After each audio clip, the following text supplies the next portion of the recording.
plantearlas ante los ciudadanos. Otra de las características negativas de la globalización es, como ya dijimos, la pérdida de los valores tradicionales, ¿no? Las crisis financieras. Y la crisis financiera lo estamos viendo con alarma en los ejes, en el centro de la globalización, los Estados Unidos y la Comunidad Europea.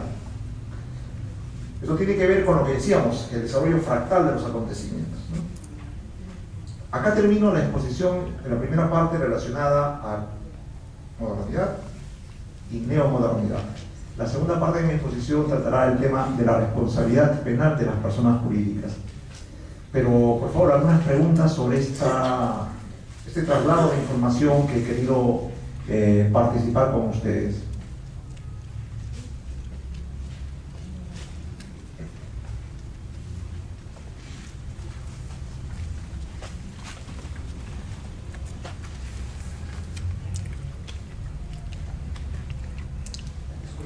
Sí. Conocida la Segunda Guerra Mundial, sus resultados ya son conocidos, motivó esto a los filósofos alemanes específicamente al cambio de una nueva mentalidad que acaba de referir la modernidad. Sin embargo, en la actualidad se sigue mirando los casos atrasados, los casos del pasado, los casos del metropolitano que se refiere. Podemos decir que son cambios solamente de ideas para seguir en lo mismo. Los países desarrollados siguen siendo los mismos con diferentes países, como Inglaterra. Ha habido cambios trascendentes, o sea, la globalización ha permitido que surjan potencias económicas. Japón hasta el año 40 no era una potencia económica, era potencia militar, guerrerista, fuerte, ¿no? Japón, Corea, Taiwán, Singapur han surgido como potencias económicas, pero eso básicamente debido a la actividad, a la visión de sus empresarios, ¿verdad?, que han apostado por el desarrollo tecnológico interno, industrial interno.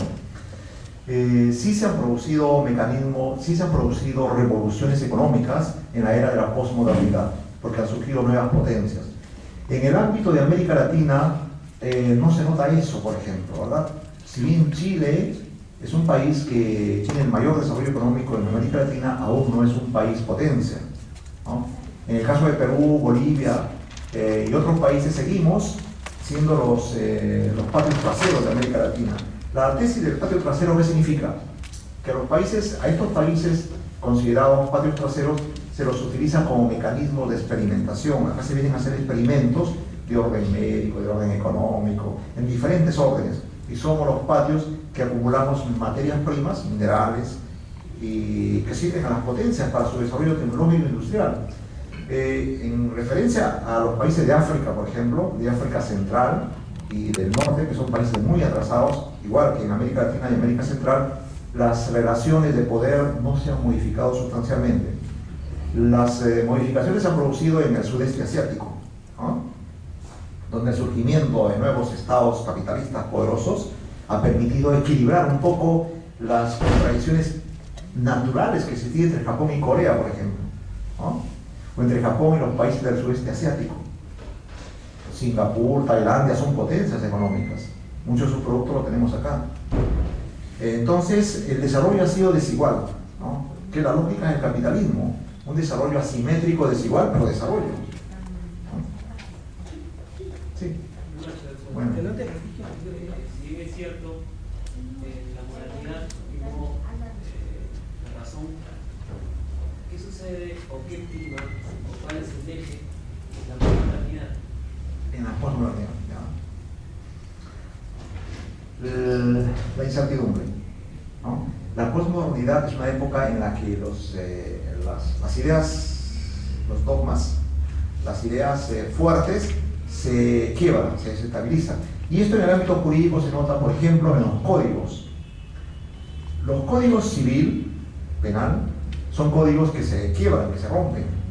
Muchos de los delitos son sacados del código penal, porque los códigos penales ortodoxos son códigos que no permiten regular en forma adecuada la criminalidad en esos ámbitos. Entonces, se realiza lo que los filósofos han llamado las decodificaciones, característica de la posmodernidad. La fe en los códigos se quiebra, ¿cierto? Esto ha implicado que existan leyes especiales, por ejemplo, en las que se regula no solo materia punitiva, sino también materia administrativa, materia que tiene que ver con consecuencias jurídicas, incluso materia penitenciaria. Las leyes antiterroristas es un claro ejemplo de ello. Las leyes aduaneras, tributarias, que no solamente regulan materia administrativa y penal, sino materia amplia. Entonces, por ahí va la cosa. La posmodernidad es la era de las incertidumbres.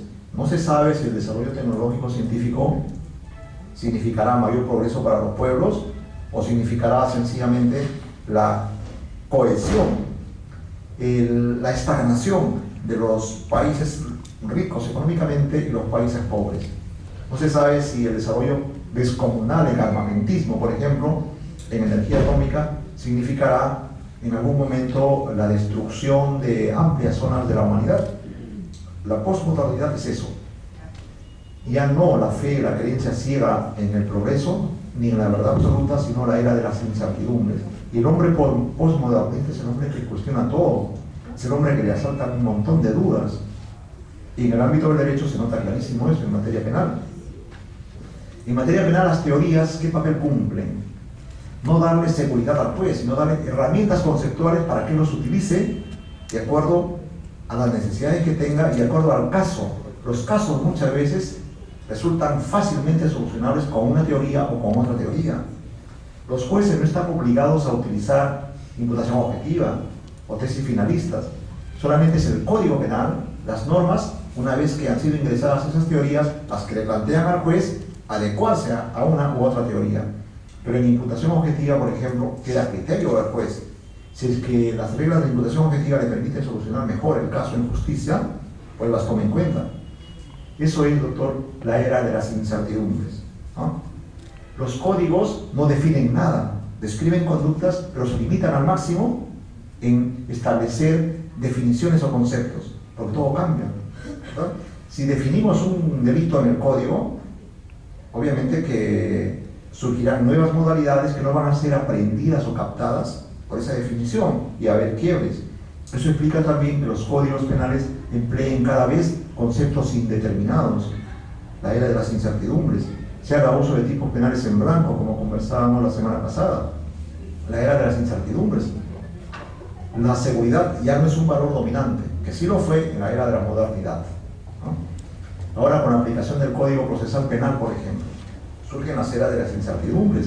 Ya no se busca la verdad real, la verdad que está ahí, cómo sucedió el homicidio, cómo fue la violación, cómo fue la estafa, no. Ya no interesa esa verdad, interesa más una verdad de negociación, de consenso. Por eso el Código Procesal Penal se orienta a las terminaciones anticipadas, a las negociaciones al inicio del juicio. Era de incertidumbres y el surgimiento de las verdades de consenso. Todo eso resume, bueno, hay otras características, el sentido, el significado de la posmodernidad. ¿Podría considerar a la razón kantiana, laboral, como una inspiración y la incertidumbre como un efecto de algo? Las enseñanzas kantianas constituyen en la actualidad el corolario para la teoría de los derechos humanos. Kant fue un hombre que creía en el progreso, en la fe, ¿no? En su crítica de la razón pura, él plantea la idea de que el ser humano se independiza cuando adopta los moldes modernistas, ¿no? La fe en sí mismo, la fe en el progreso, el servicio a la humanidad. Kant es un modernista genial, ¿no? Y que le da base a un montón de teorías. Claude Roxin, por ejemplo, es un kantiano, ¿no? Es un hombre que cree en el progreso, que trata de regular y moderar las políticas criminales. Por eso Roxin habla que en realidad el derecho tiene que estar pensado en función a sus resultados. Y los resultados que se obtienen son a través de las políticas criminales. Más que enfatizar la dogmática, los analistas tienen que interesarse en racionalizar la política criminal. Ese es un mensaje modernista, por ejemplo. Las políticas criminales de nuestros gobernantes, del Congreso, del Ejecutivo, son políticas criminales arbitrarias.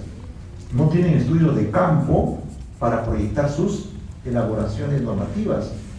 Son consideraciones de ellos mismos, que piensan que porque en los medios de comunicación señalan de que existe un auge de la criminalidad en tal o cual área, que porque las alarmas que producen los medios de comunicación, ellos son factores para regular inmediatamente nuevas formas de criminalización, aumentar penas, eso revela, por ejemplo, una era de incertidumbre.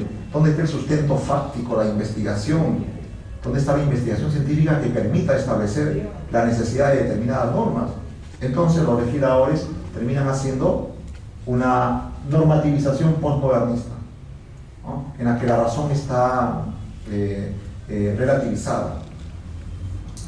Usted decía, ¿acaso no es de que las ideas kantianas son el origen para, son la causa para?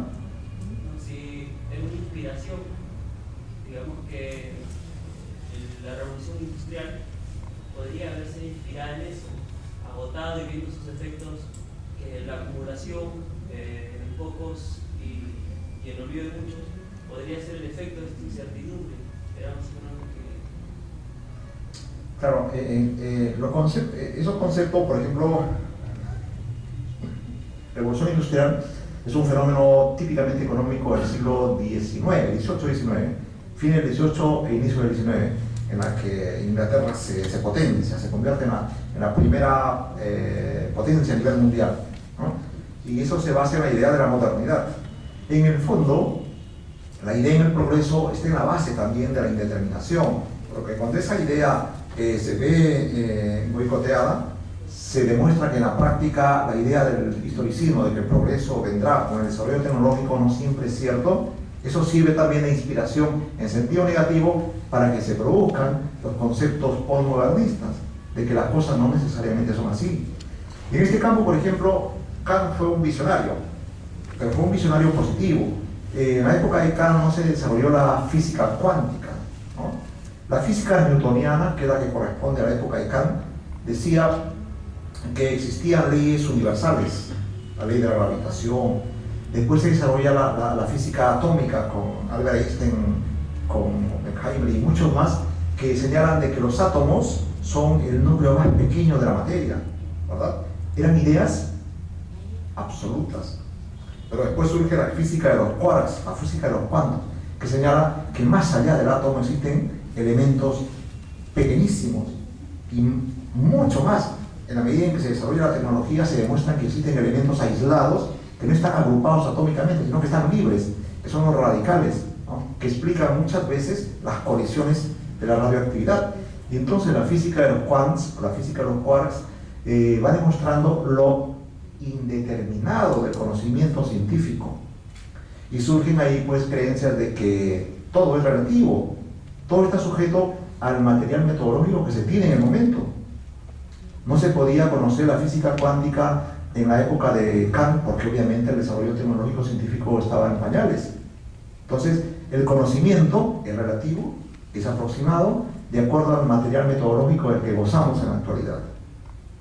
Lo mismo que en el caso de los medios de prueba, que conversábamos, creo, de que en el siglo XIII hasta el XVIII la prueba por excelencia era la tortura.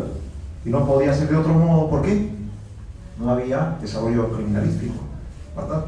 Y la única manera de conseguir la verdad era torturando e interrogando. Varias de esas cosas todavía están vigentes en el Perú, en otros países, ¿no? En el Perú y en otros países. Entonces nos damos un espacio de unos 5 minutos o 6 minutos para descansar.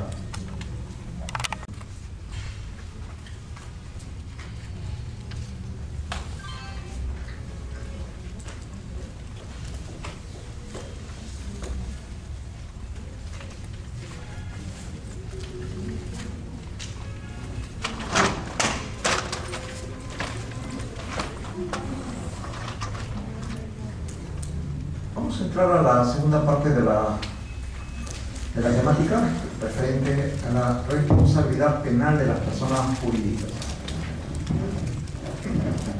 El primer problema a definir acá es, cuando hablamos de personas jurídicas, desde la perspectiva de la responsabilidad penal, ¿a qué personas jurídicas nos estamos refiriendo? ¿A las sociedades anónimas? a las empresas del Estado, a las empresas irregulares que no están registradas. El concepto abarca solamente a las personas jurídicas legalmente constituidas a título de sociedades anónimas, a título de empresas colectivas, sociedades, la SAC, pero también abarca a las empresas individuales de responsabilidad limitada. Ese es el tema que tiene que esclarecerse a efectos de poder hablar con coherencia y comprensión de la responsabilidad penal de las personas jurídicas. El artículo 27 da algunas pautas. 20. Cuando nos dice el que actúa como órgano de representación autorizado de una persona jurídica o como socio representante de una sociedad, ¿no? Está dividiendo a la sociedad en primer lugar y después está hablando de personas jurídicas, ¿no? Pareciera entonces que nuestro código no se restringe solamente a las sociedades anónimas, sino que abarca en general a las personas jurídicas. Pero en el concepto de personas jurídicas hay que entender que son personas jurídicas registradas, porque hay una serie de empresas clandestinas, empresas irregulares que no propiamente son personas jurídicas, porque el concepto de persona, como todos sabemos, supone un conjunto de deberes y derechos, ¿no? En el caso de las empresas irregulares, que por lo general no tributan, o si tributan lo hacen con comprobantes de pago falsificados, en este supuesto pareciera que la norma no les diga a ellos, o sea, a las sociedades de hecho, de facto. Efectivamente, el artículo 27 se dirige a las empresas constituidas, no así a las personas que son personas jurídicas pero irregulares, ¿no? Personas de facto. El tema de la responsabilidad penal de las personas jurídicas plantea la necesidad de hacer un reacomodo fuerte en varias categorías del derecho penal, ¿no? Sobre todo en el derecho penal parte general. Se tiene que reelaborar los conceptos acción, causa de justificación y culpabilidad. En esta tarea es poco lo que se ha avanzado en el Perú, porque en el Perú seguimos con un sistema de trasladar la responsabilidad penal a los que actúan en representación. Y no ha habido esfuerzos por profundizar el análisis en relación a un concepto de acción que abarque también a los colectivos jurídicos y un concepto de culpabilidad que prescinda de la individualidad, que prescinda del concepto de persona física, a efectos de que se apliquen penas pues contra las sociedades, contra las empresas, ¿no? Porque uno de los argumentos fuertes del derecho penal nuestro, un derecho penal liberal todavía, es que la culpabilidad es personal, ¿no? No puede haber culpabilidad institucional, que es el caso de la culpabilidad de las personas jurídicas. El empezar ya a estudiar, a analizar la probabilidad de reprimir penalmente a las personas jurídicas supone abandonar varios conceptos del derecho penal liberal, varios conceptos iluministas del derecho penal liberal, ¿no? El injusto personal, que es una creación típica del finalismo de Hans Bersen, ¿no? El concepto de la acción como acción dolosa o culposa propia del ser humano, que solamente es del ser humano, que solamente el ser humano actúa a través de acciones, y entender también que las empresas, las personas jurídicas, también realizan acciones, ¿no? Supone pues una revolución en el ámbito de las bases del derecho punible.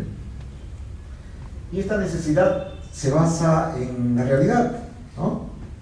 La realidad, ¿qué nos dice? Constantemente que las empresas actúan tomando decisiones, a decisiones que afectan numerosísimos órdenes de la vida, ¿no? Y afectan bienes jurídicos. Por ejemplo, produciendo fármacos en mal estado, en baja calidad, liberando energías en las zonas mineras permitiendo lluvias ácidas sobre los ríos, por ejemplo, ¿no? O filtraciones de